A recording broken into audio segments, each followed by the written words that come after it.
Students, आज का हमारा टॉपिक है Newton second law of motion. सही। तो first law of motion already हम तकरीबन कल पढ़ चुके हैं। फर्स्ट लॉ ऑफ मोशन क्या कहता है?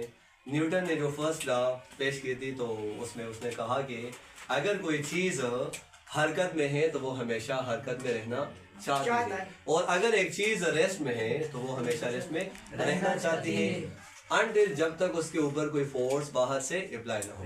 तो वो हमने ऑलरेडी आप सब लोगों ने मिसालों से मैंने आपको बताया था कि वो कौन कौन सी मिसालें हैं। जो हम चीज़ हमेशा रेस्ट में है तो वो रेस्ट में रहना चाहती है, जो हरकत में हो और वो हमेशा हरकत में। आप देखिए तो मिसाल मैंने आपको बहुत सारे दी, लेकिन आज का जो हमारा टॉपिक है वो सेकंड लॉ ऑफ मोशन के हवाले से। तो second law of motion Newton का क्या कहता है?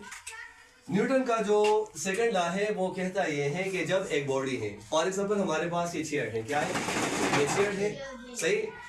सेकंड लॉ ऑफ मोशन ये कहता है कि when a force act on a body mass m, the acceleration is produced in that body। For example हमारे पास ये एक बॉडी है, चेयर है। सही। और इस चेयर के ऊपर इसका जो मास है इसके ऊपर मैं फोर्स अप्लाई करूंगा। फोर्स के बारे में आप लोग आज रेडी पढ़ चुके हैं कि फोर्स क्या होता है। Pull and push are force. किसी चीज को खींचना या धकेलना क्या कहलाते हैं? फोर्स कहलाते हैं। फोर्स हमारे पास वेक्टर क्वांटिटी है।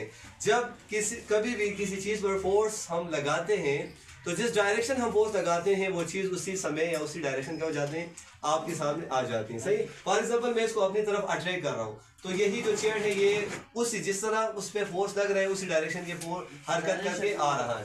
अब ये चेयर है, न्यूटन के सेकंड कानून के मुताबिक कि अगर किसी चीज पे फोर्स अप्लाई की जाए तो उस फोर्स उस बॉडी के अंदर, उस बॉडी के मॉस के अंदर क्या पैदा हो जाते हैं? एक्सेलरेशन प्रोड्यूस हो जाते हैं। What is acceleration?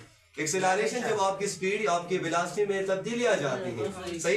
For example ये चीज पहले रेस्ट में थी, फोर्स लगाने के बाद ये चीज मोशन में आ गई।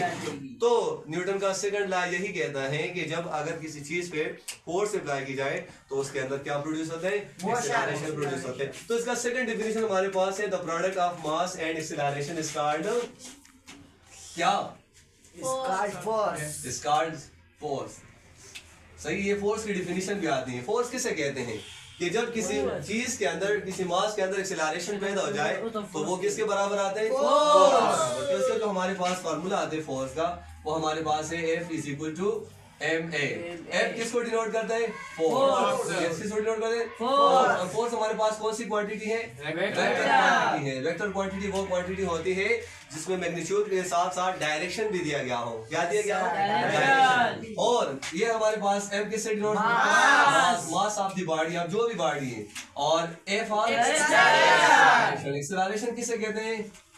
किसी बॉडी के स्पीड में या उसकी वेलोसिटी में तब्दीली को क्या कहते हैं? एक्सेलरेशन। सही है स्टूडेंट। तो सेकंड लॉ इंतहाई इजी है, इसमें कोई इतना मुश्किल नहीं है।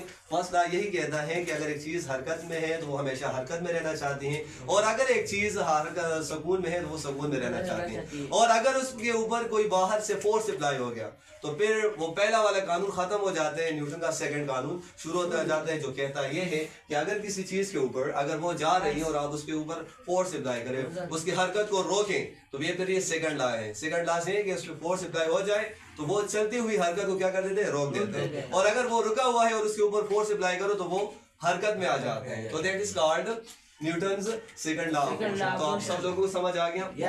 कोई सवाल है आप लोगों का? Thank you so much.